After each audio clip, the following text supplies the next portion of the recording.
Hello, everybody, and welcome back to Love Meets Literature. We are on episode 8. I'm probably the only person keeping count, but we've come so far, and it's so exciting, and I'm very excited for today's episode. But before we begin, I am your host, Rachel, and you can find me on Instagram at Paperbacks and Sketchbooks. And I'm your other host, Joe, and you can find us at Love Meets Literature. Yes, so please do give us a follow on Instagram, Spotify, Apple Podcasts, anywhere you listen to your podcasts, you can follow us, and it is greatly appreciated.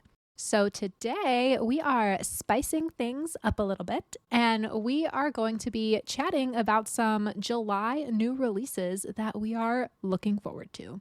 I would say excited for, but I don't know if I'd consider myself excited for all of the ones that I'm going to be mentioning, but they're at least ones that I would check out of the library and give a chance. Yeah, I'm definitely excited for one of mine. The rest are just interesting.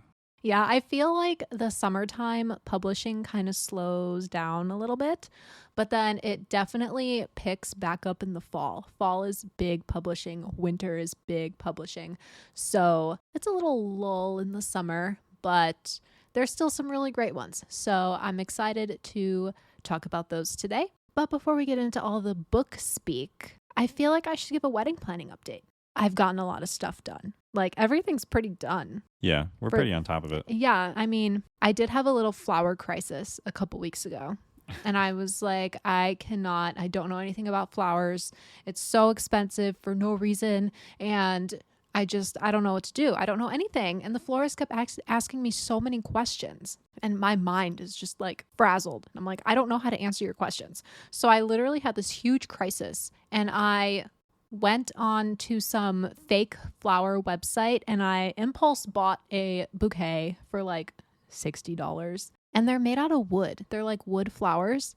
Because this was in the midst of my crisis. I'm no longer having a crisis and I booked a real florist. But now I just have this wooden flower bouquet. Mind you, I haven't even opened up the box yet, but we'll get there. And I'm stuck with it. So it's probably just going to end up being some decoration somewhere in this house. I'm just very curious to see what it's going to look like because I don't think I've ever heard of a wooden flower bouquet. The wooden flowers have been popping up on my social media accounts. Like, it's just targeted ads towards me, I guess.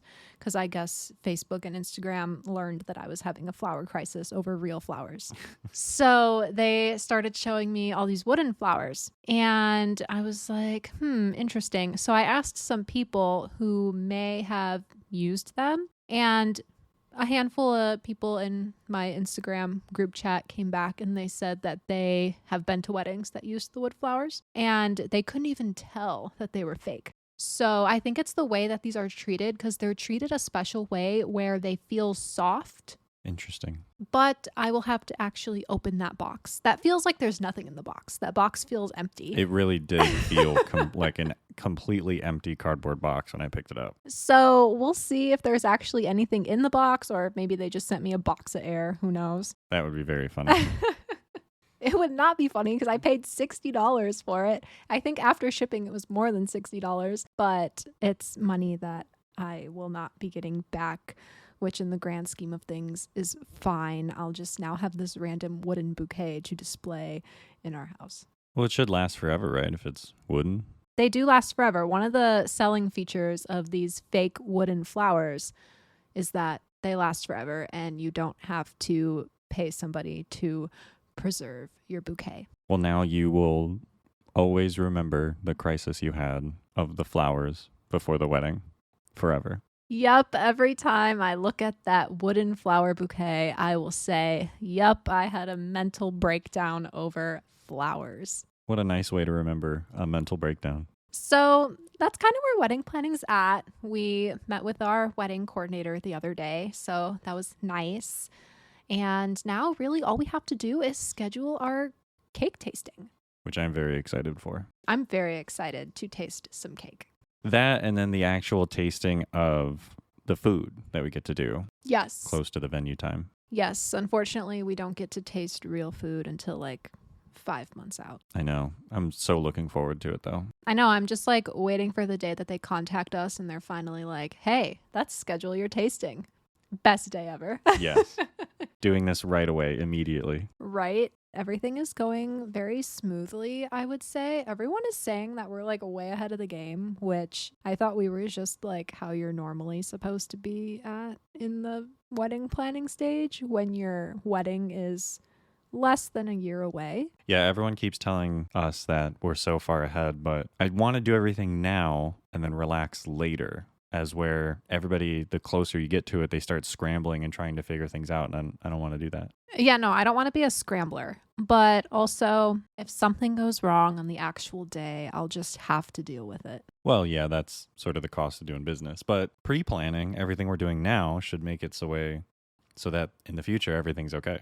That's my little wedding planning update.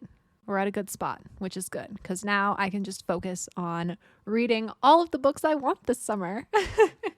Back to the literature part. Back to the literature part of this podcast. So I know that you are still working through the baptism of fire, but it seems like you made some good headway on that when I went on my little excursion to Colorado recently. Yes, I got through another chapter. A singular chapter. Well, keep in mind, these chapters are like 50, 60 pages long. But you actually read like 60 pages. Yeah. Wow. It's just about, I think I was at 50. Well, is it still living up to your expectations? Not as much as I hoped. It slowed down a lot to the point to where it kind of felt like the last 50 pages were almost useless. Like there was nothing really important that happened. It was just this constant back and forth between Geralt and another character where he's just like, this is why I care about Ciri and why I love her, and slight spoiler, but why I have to go save her. The Siri on your phone turned on when you said her name. My bad. Not that one, the other one. Not the Siri that everyone hates.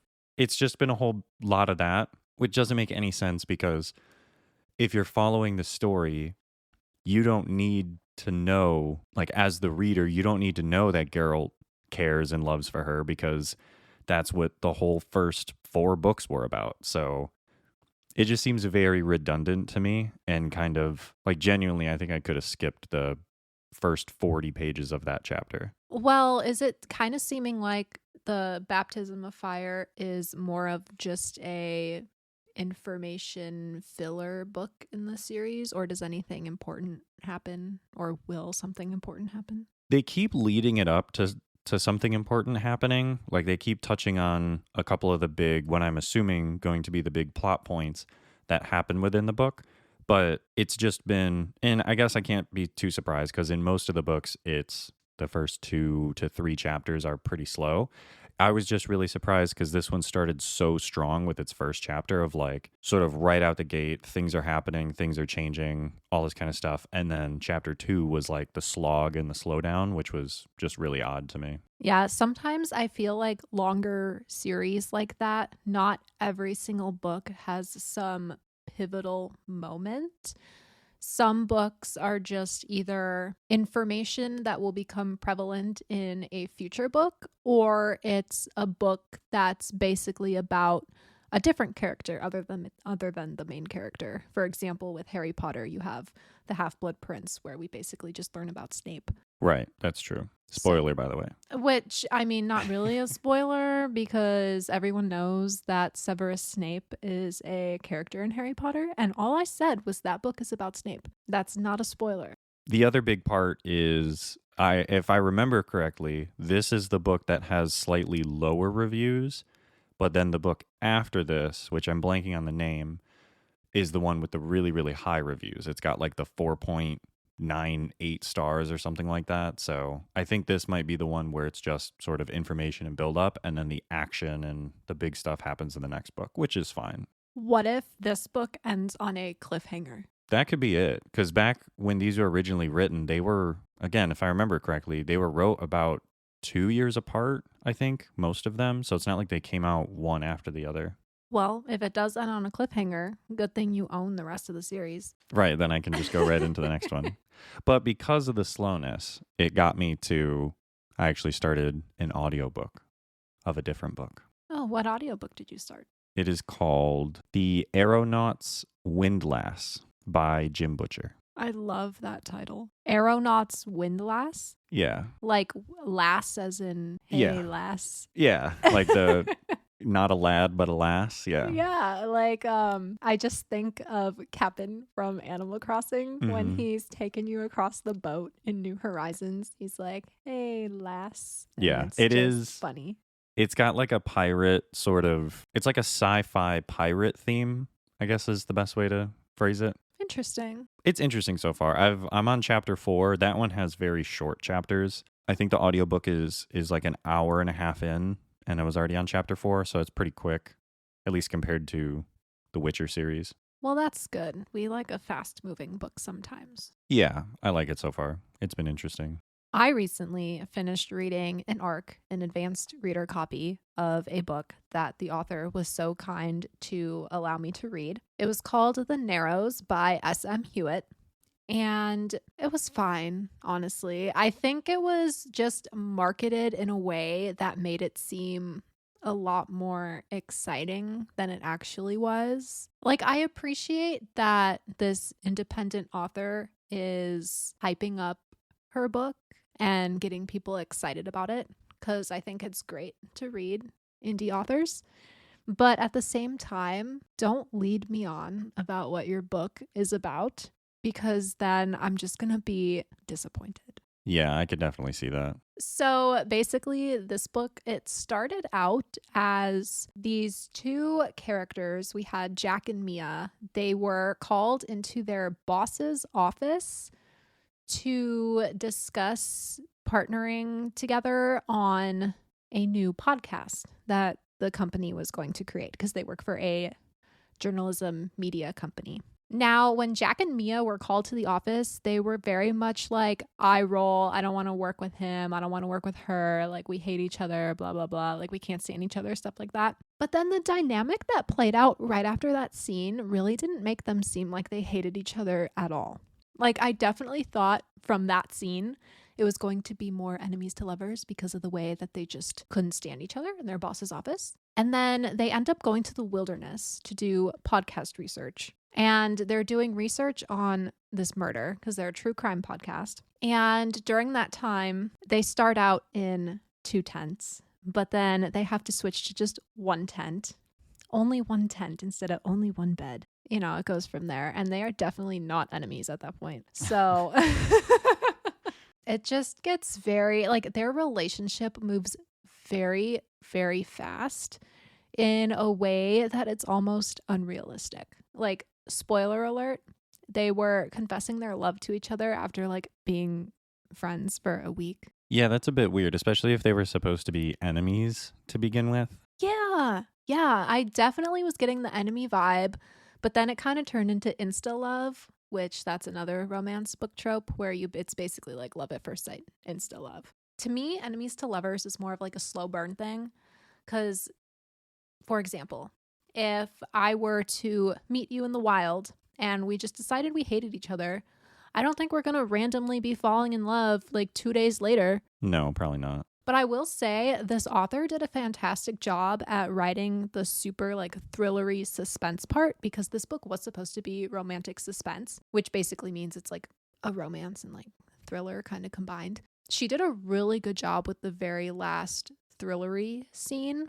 It was kind of like a miniature Criminal Minds episode. Like, I thought this author did a great job with writing the emotions that the character was feeling when she was put into a certain situation. So I definitely think this author has a talent for writing crime and thriller rather than romance, which kind of feels like icky to say, especially because I know they're an independent author and this is their first book.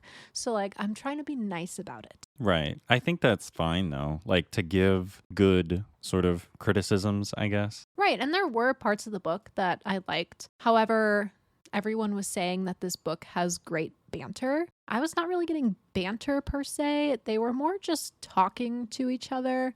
And also, Jack, the male main character, his entire personality was whiskey. Oh, He was one of those journalism guys. His entire personality was whiskey, making his own whiskey in his house, which how do Oh. you have a distillery in your home? First of all, pretty sure you got to have either some permits. Actually, I don't think that's even allowed anymore. I don't think you can do that. Because he brought his own homemade whiskey on this little camping trip for work. The fact that he was making his own, though, I think that puts him into like even a further category. Because there's some people out there, especially guys, we'll make our personalities whiskey, but it's just like drinking it or acting like we know everything about it. But to actually go a step further and make it, that's kind of like he's like almost transcended the level. Yeah, so I wasn't really connecting to him that much. Mia either, the female main character, she sort of just she was lacking any real personality in my opinion. She's a bookworm, so she had that going for her. However, I thought it was really odd that one of the passages the author just decided to quote an entire paragraph of Fourth Wing. Like the actual book, Fourth Wing? Yes, because Mia was reading Fourth Wing in the car driving to the campsite with Jack. And the author had Mia read, this is so cringe. She had Mia read the spicy scene in Fourth Wing out loud to Jack in the car because he asked her to read the book to him. And she just so happened to be on the spicy scene. And it was really, really cringy. But the author also just quoted the entire passage. That is definitely odd. I just thought it was a little strange because she did say what chapter and page that the character was reading from. So if somebody was curious as to what that passage was, they could literally just Google the chapter and the page and what is said in Fourth Wing. Yeah, I don't know how I feel about that. It was a little strange to me, which made me obviously knock off points for that. But she does enjoy fantasy books and dragons and stuff, so she had that going for her with her personality. But other than that, she was a whiskey girl, I guess. Good for her. More power to him, I guess. A whiskey girl and a whiskey guy fall in love in 7 days. It sounds like a really bad reality TV show. It does, yeah. Or like one of those really cheesy straight to streaming service movies. A little bit, yeah. So also it bothered me that they had date stamps on the chapters. Like, for example, Saturday, July 8th, 2024. July 8th, 2024 is not a Saturday. It is a Monday in real life. Oh, yeah. I think that would burn me up a little bit. I know what day July 8th, 2024 is. I know it's a Monday off the top of my head because I have a doctor's appointment on that day. So immediately I was like, that's not right. And also, it doesn't really take that much effort to look at your calendar on your iPhone and go to the year 2024 and see the actual dates. Yeah, that's true. I think that would end up bothering me a bit. So, new book ick unlocked for me is the date stamps not being accurate. Yeah, I think if you're going to go through all of that effort, you might as well make sure that they're accurate. Enough bashing on this book. It was good for a first book. Well, since it's her debut, then maybe she'll realize that the crime part and the thriller part is what she's good at, and so maybe she'll lean into that more. Yeah, I don't know. We'll see. It was just not the book for me, which is very disappointing because it sounded like it was going to be amazing and that I would love it so much because I've been reading other romantic suspense and I loved those. So maybe once this author gets her footing, her next books are going to be a whole lot better. So that was the arc that I recently read. And then obviously I finished my ACOTAR reread and that was amazing and fun. So I'm very excited to jump into the second in the ACOTAR series. But now, the moment I've been waiting for. For the past 2 weeks, we have not had a Wikipedia fun fact, but we have one today.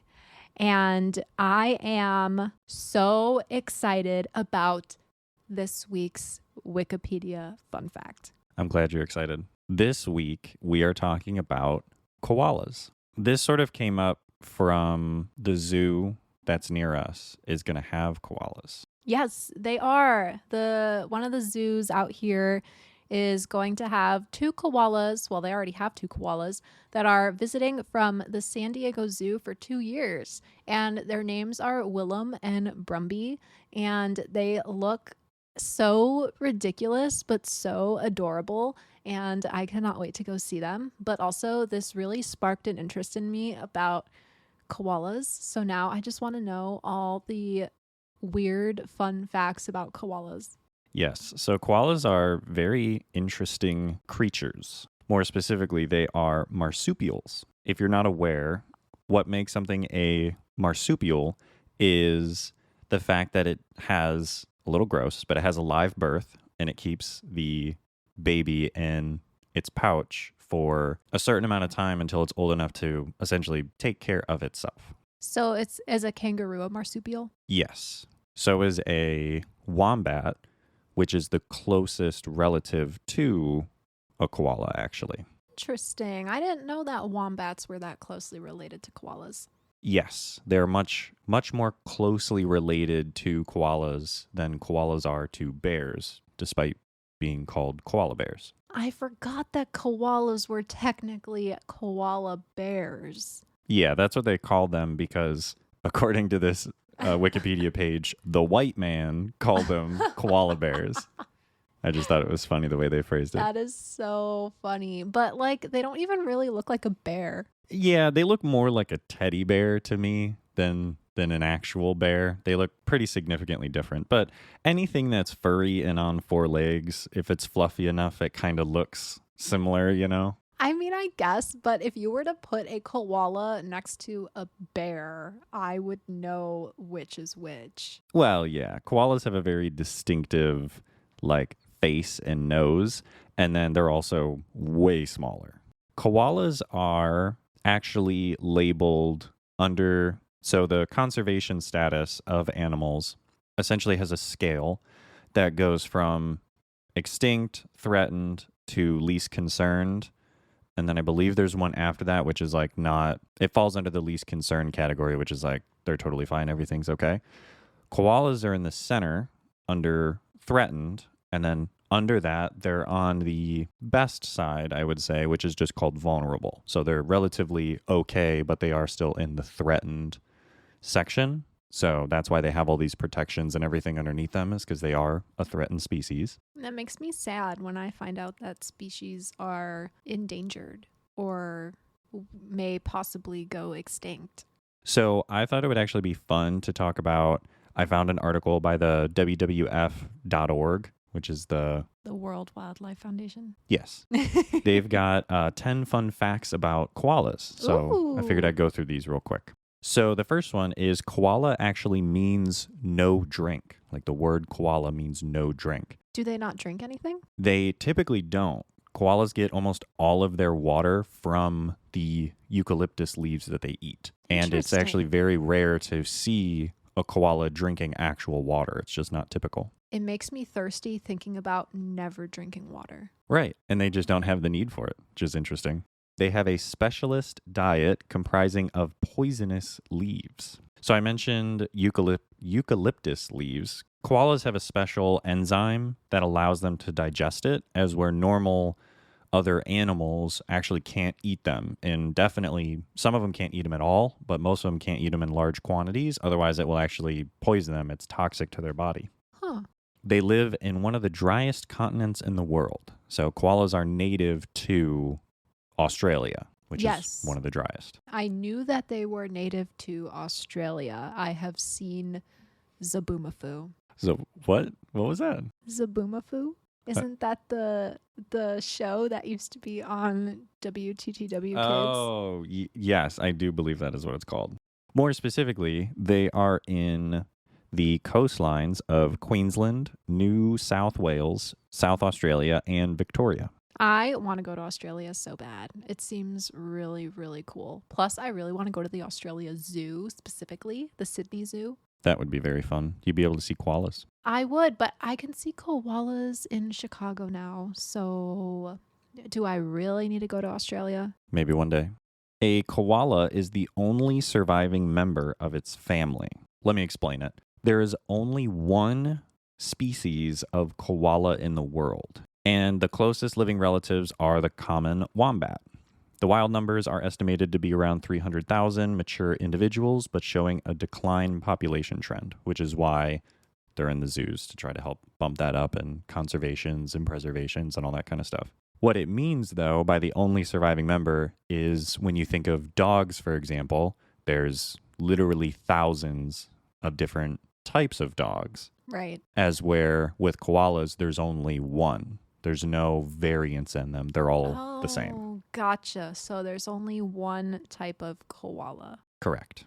They share more common features with kangaroos than true bears. So, despite being called koala bears, they are actually much more closely related to, like I mentioned, wombats, but also kangaroos, bandicoots, and possums. I mean, I guess they do look more like those animals than a bear. My favorite part about marsupials is their offsprings are called joeys. You're a Joey. I am a joey. So a female koala gives birth, and what I mentioned earlier is called a joey. And then the joey climbs into the pouch and finishes development. So same thing as kangaroos. Possums are also called, baby possums are also called joeys. I think they have a pouch, but they also just hang on to the back of the mother. It's quite adorable. Should I just call you a baby marsupial? They don't live in social groups. So koalas are mostly asocial marsupials, preferring a solitary lifestyle in the wild. I would get along with a koala. Yes. They typically only spend, I believe the Wikipedia article said, 15 minutes a day socializing. That's enough socializing for me. Yeah. I will talk to you for maybe half an hour tops, and then I'll be like, okay, I'm ready to go isolate myself. They have an excellent sense of smell. Koalas rely heavily on their sense of smell to make better food choices and detect other koalas' scent markings on their trees. How dare another koala climb on their tree? Yes. So going back to the previous one, they are very territorial animals, and they tend to not like to share with other, like a male koala won't want to share its territory with another male koala. Well, that's kind of mean. Yeah, well, they're asocial. They don't want to hang out with you. I know, but like, what if they're limited on trees that they can hang out on? Then he says, you better stay at that one because I'm staying at this one. I also thought this was kind of funny. As part of the excellent sense of smell, they're notoriously selective eaters, using their nose to detect different toxin levels in eucalyptus leaves and choose the juiciest, most nourishment-rich ones. I was going to say, don't they only eat eucalyptus? Yes, but then there's like a ton of variety of eucalyptus leaves, which I didn't know. Who knew koalas could be so picky? Well, it turns out that they're like very, very picky. In the Wikipedia article, they mention that koalas actually prefer a subsection of only like 40 of the 200 different species, I think it is. Or it might even be more than that. But I just thought that was really interesting. And when you get to the individual koala, that one might only like 2 out of those 40 now or something like that. Come on, koalas. You can't be that picky in the wild. Right. When you start to learn about them, you unfortunately realize why their numbers are a little bit low. That's so sad. But you know what? They're wild animals. They'll figure it out. They will. We'll give them a little helping hand here and there.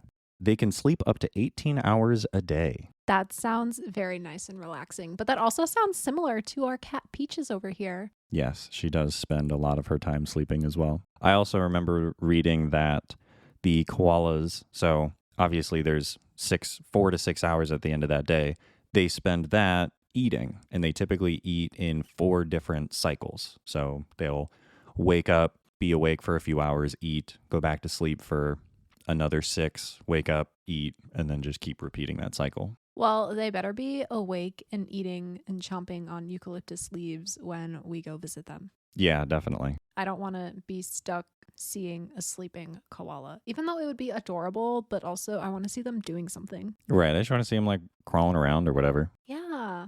They also have really human-like features to me. Like their eyes just emit like humanness. Yeah, a lot of people say that they like look around and they like will like you'll start to talk and so they'll look at you and face you when you're talking. Like they're interested in the noise and stuff. It's very neat. That is so funny. Koalas can live up to 15 years in the wild, I which love that. is about standard for marsupials. Good for them.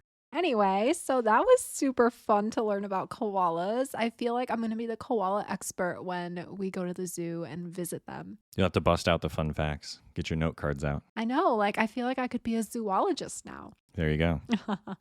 We are going to be discussing a few new releases that are coming out in July.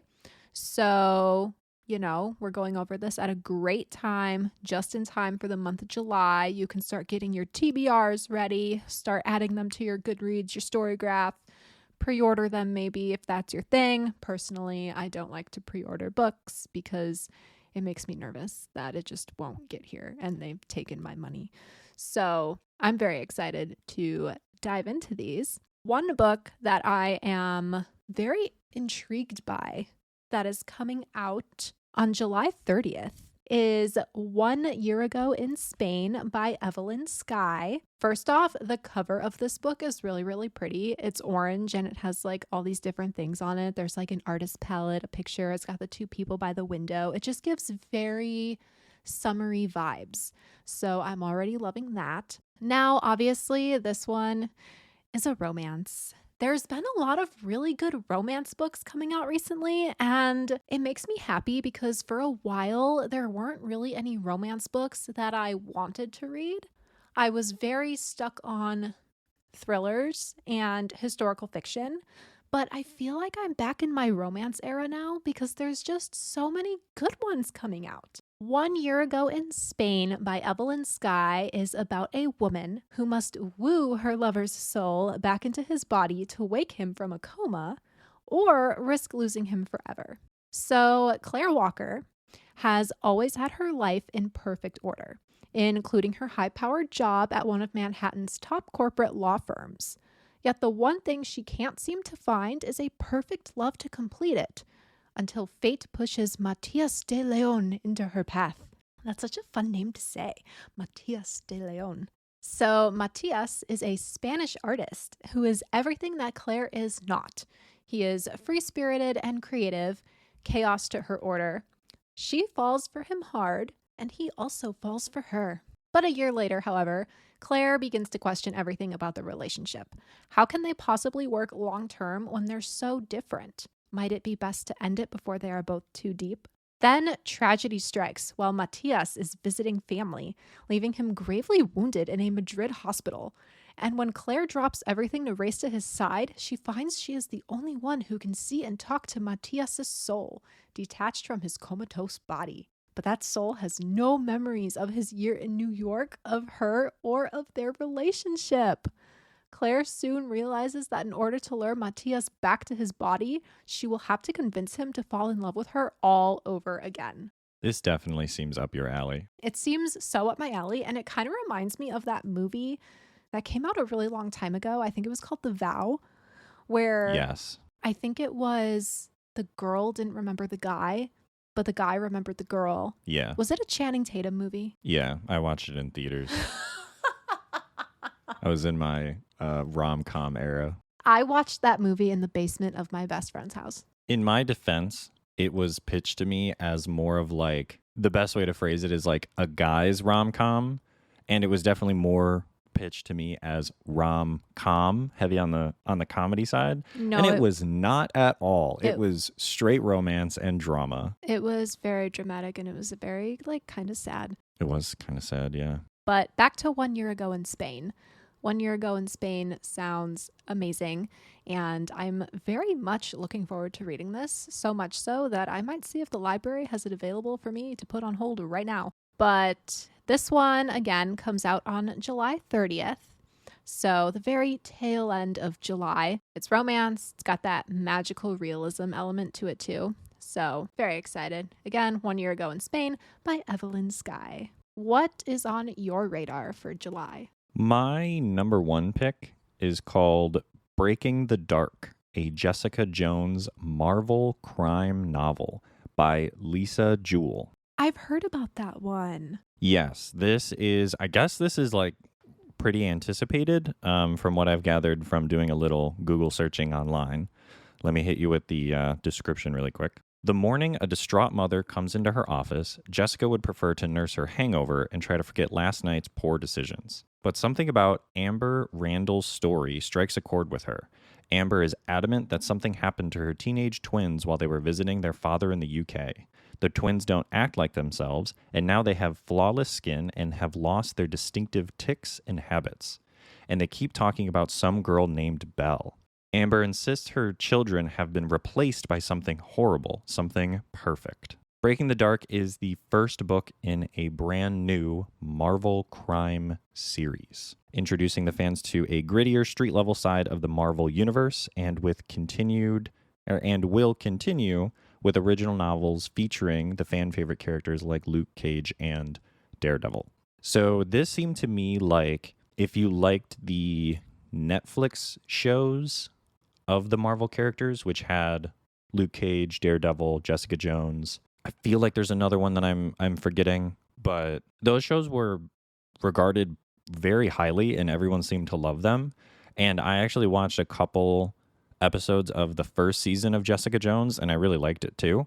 So I definitely think this would be a good read, especially if you like the Marvel stuff. This is kind of it seems like a continuation on that. Lisa Jewell is also a fantastic author. I've read a couple of her books.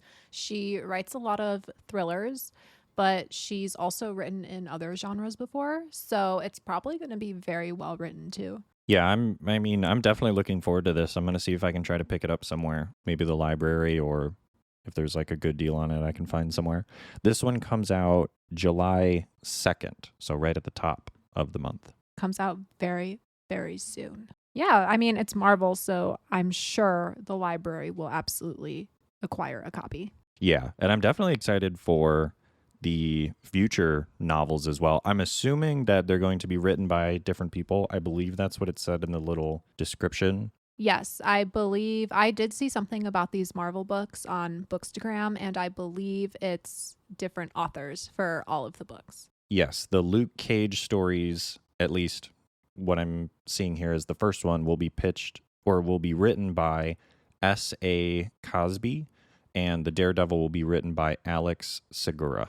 Very excited for this. Pitched as like a mystery detective. So if you haven't heard of Jessica Jones or if you're put off by the Marvel, she is essentially a retired superhero detective. Interesting. I may have to try that. I think it's a good introduction, especially if you don't love the like superhero-y stuff, because she's very much like a toned down superhero. It's not like she's like the Hulk or Thor or something like that, where there's all these extra sort of magical, like you have to suspend your beliefs a lot. She's very gritty and down to earth and things like that, at least in the show. Is she a superhero? Yeah, I think she has like super strength a little bit. I don't believe she can fly. I think it's just like super strength, kind of. I know nothing about Marvel, so whatever you say, I will believe. The next book that I am looking forward to in July is Name Your Price by Holly James. I actually have a NetGalley of this book. NetGalley, if anyone is unfamiliar, it's basically a site where you can create a profile and then request advanced copies of new books, and they will be sent to you as a digital galley. That's what they're called. So I do have the digital galley of this book, and this one also publishes on July 30th. And this one seems like it's going to be a game show type of romance. So I know it's another romance, but this one sounds very interesting. So we have Olivia Martin and Chuck Walsh, and they have chemistry. Too much chemistry, perhaps. Their every interaction as a couple either lights the house up with tension or burns it down with anger. After one huge, very public fight, they finally break up for good. Or so they think. Someone was filming their dramatic argument in the street, and because Olivia's parents were Hollywood royalty, and because Chuck's an actor whose star is on the rise, the video goes viral. When Name Your Price, a reality game show, sees the footage, they invite Olivia and Chuck to shoot a very unusual challenge. Live locked in a house together for 1 month, and they will be paid $1 million each. Olivia really needs the money if she's going to keep her beloved grandmother in her nursing home, and Chuck is desperate for any chance to win Olivia back. So the game is on, even as the show tries to pluck every nerve with only one bed, one bathroom, and a set of rules that will lose them money if broken, including no touching. With stakes that have never been higher and their explosive chemistry at a fever pitch, can Chuck and Olivia keep it together for 1 month? This sounds like that one. It sounds like Too Hot to Handle. That's what it was called. Yeah, that trash TV show. Name Your Price by Holly James. That is the name of this book. Game show, celebrity romance. Also seems like a second chance romance. Also seems like the actual Netflix show Too Hot to Handle, which, if you don't know what Too Hot to Handle is, basically all these like stereotypically attractive people get together in a house and basically they cannot touch each other or they lose money. Spoiler alert, they touch each other a lot. No. Well, we don't know what happens in this book. True. I was talking about the show. I know, yeah. The show is absolute garbage. That is one show that I will not watch. Anyway, back to the book. So I'm looking forward to this. I do have the digital copy of it that I will read before it is released. Got to keep my NetGalley score up.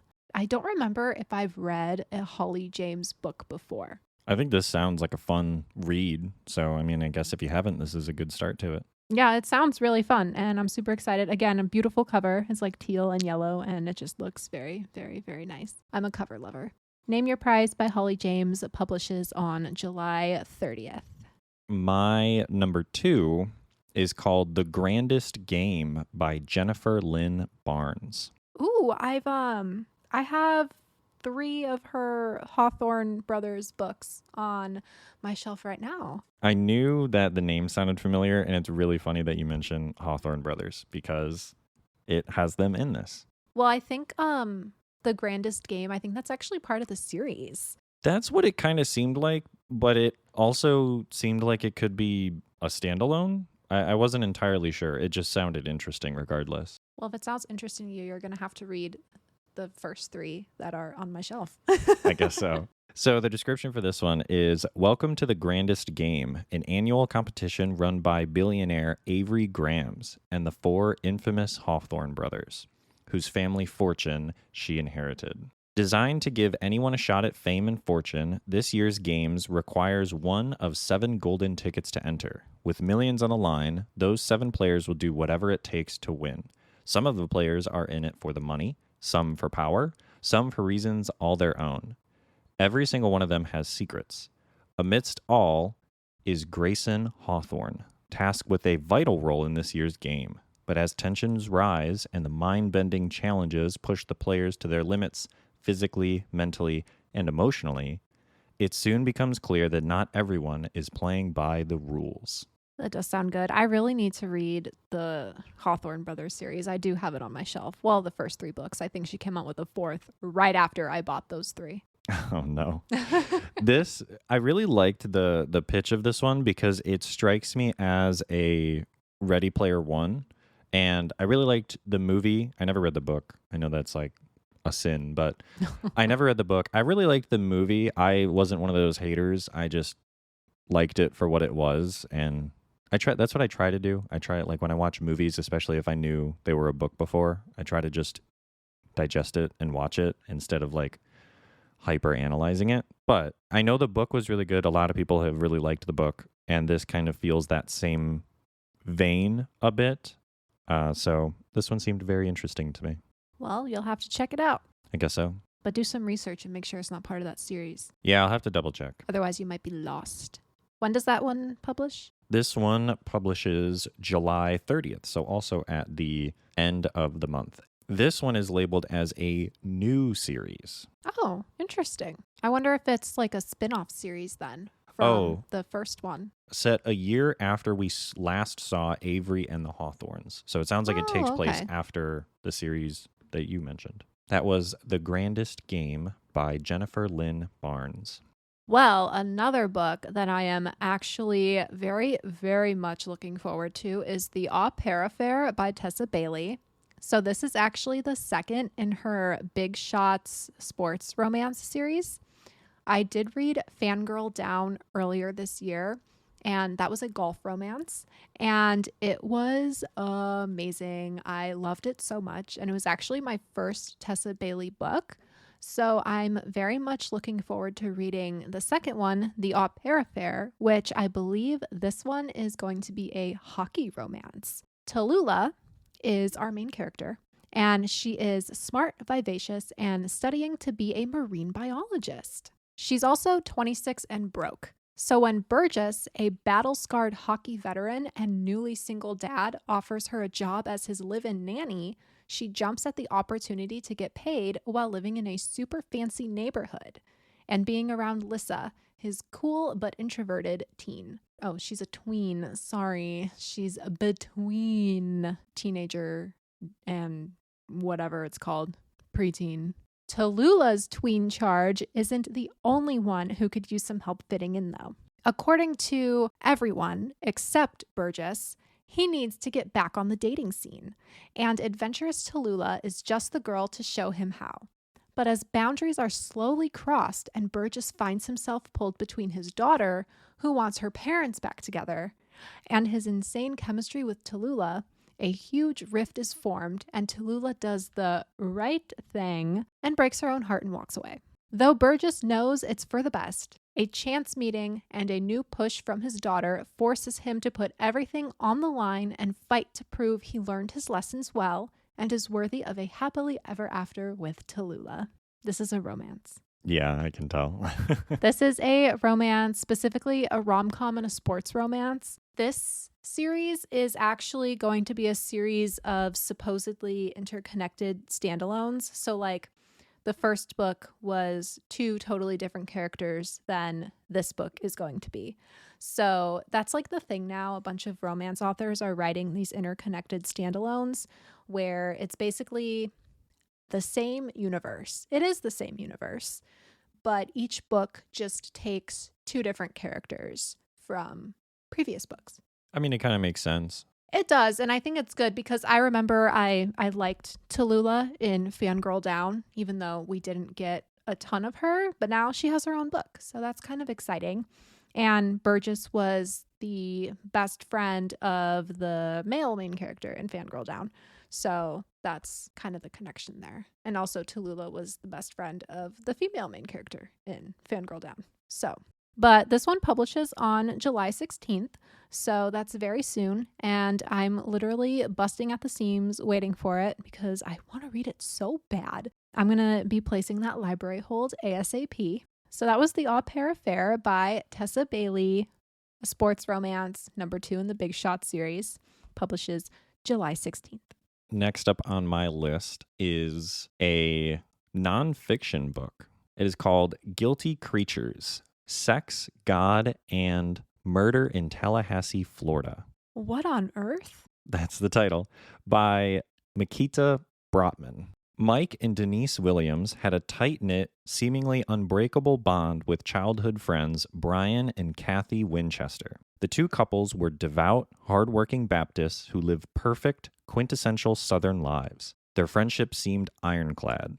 That is, until December 16th, 2000, when Denise's husband Mike disappeared while duck hunting on Lake Seminole. After no body was found, everyone assumed that Mike had drowned in a tragic accident, his body eaten by alligators. But things took an unexpected turn when, within 5 years of Mike's disappearance, Brian Winchester divorced his wife and married Denise. Their surprising romance set tongues talking. People began wondering how long they had been a couple and whether they had anything to do with Mike's death. It took another 12 years for the truth to come out, and when it did, it was unimaginable. And that's what made me go, this seems very interesting. That seems wild. Right, and I was like, wow, this is a crazy book. And then I was like reading more of the description, and I was like, wait a minute, this is nonfiction? I totally thought this was fiction when I first was reading the description too. That's crazy. Sometimes, so I'm not really the biggest nonfiction, memoir, biography kind of person, but once in a while, there's one that gets released that really catches my eye, and I'm like, I must read that. Yeah, this one definitely feels like it is in that vein for me. Like, because I'm not a true crime person. Despite liking detective books and westerns and stuff, I don't typically focus on the crime aspect. I like the Hmm. puzzle solving aspect. So this didn't really seem. At first, I was worried that it was going to be too gory and go really into the crime. But by the end, it kind of almost feels like it's going to be more about the process and the sort of psychoanalyzation of the people, because the writer is a psychoanalyst living in Baltimore. Interesting. So when does that one come out? This one comes out July 23rd. Now, the final new release we will be discussing today is The Astrology House by Karen Jade. This one has a very spooky looking cover, and it gives me all of the vibes just from the cover, which I love. It has like this like spookily lit up house, and then it has the astrology map overlaid on it, and it just looks very, very creepy and very, very interesting. Margot needs a minute. She's been working 80-hour weeks as a newly minted partner at her law firm. She's disconnected from her brother, the only family she has left, and she's still not pregnant after years of trying. Stars Harbor Astrological Retreat promises rest, relaxation, and wisdom for Margot and her friends. With Instagram-worthy views and nightly astrology readings in an impeccably restored waterfront Victorian house, this getaway should be nothing but idyllic fun. For Margot's brother Adam, it's the perfect opportunity to rekindle the romance that fuels his writing. But his wife Amy hides the darkness of her past with a beautiful social media feed. Their friend Farah is a successful doctor who cannot admit that she's losing control. Yet no one holds a greater secret than their astrologer host, Renee. She has a plan for all of her guests, and one of them won't be leaving Stars Harbor alive. That escalated quickly. Yeah, definitely. But this one is a supernatural thriller, and I'm usually not into the supernatural, but this one just sounds like it's going to be very character driven, and I'm going to get to see a lot of these characters' decisions and thoughts that ultimately lead to one of them being murdered, presumably. Yeah, it definitely has like that almost murder house kind of vibes to it. It does. And it has an endorsement by Mary Kubica, which she's a thriller author and she's really good. So I'm hoping this one is amazing. It sounds really promising. I haven't looked up any reviews for it, but I'm just excited. I never really look up reviews before reading a new release because I don't want to be spoiled from what people who've had the advanced copies are saying. I'll have to check this one out of the library as well. And this one is published on July 16th. I haven't read like a good psychological thrillery type book in a very, very long time. So this might be the one that gets me back into those. I did have a couple runner-ups that didn't make my list, and I just want to give them a little shout out because they did seem really interesting. The one was The Bright Sword, a novel of King Arthur by Lev Grossman. This one, speaking of endorsements, has a really good review by George R.R. Martin, and it seems very interesting. This is the sort of big fantasy, like epic fantasy one, it seemed, for this month. It's also, I guess, kind of historical because of King Arthur. The other one that I thought you were going to have on your list was All This and More by Peng Shepherd. I think I looked at that one, but the astrology house just sounded amazing. I could definitely see that. They both kind of exist in the same world where this is All This and More is also like a thriller, suspense, dystopian kind of novel. Mm-hmm. It's also a woman main character. So those ones are also a bit of a shout out in case you're looking for more and you want to know what the other options are. Well, hopefully you got some good book recommendations and you'll be adding some of these to your ever-growing TBRs because that's all I want to do is just tell people what to read and hope they read it. All the time. All the time. That's all I want to do. So before we sign off for today, I just have to know, what are you reading this week? Even though I guess we kind of already touched on what you're reading this week, but I suppose you're going to be continuing them. Yes, I will be continuing The Aeronauts Windlass by Jim Butcher and The Baptism of Fire. Hopefully you can make some good headway in those books. Yeah, the Witcher one, we'll see. I'm going to just try to power through it. But the audiobook, I'm very excited to continue listening to.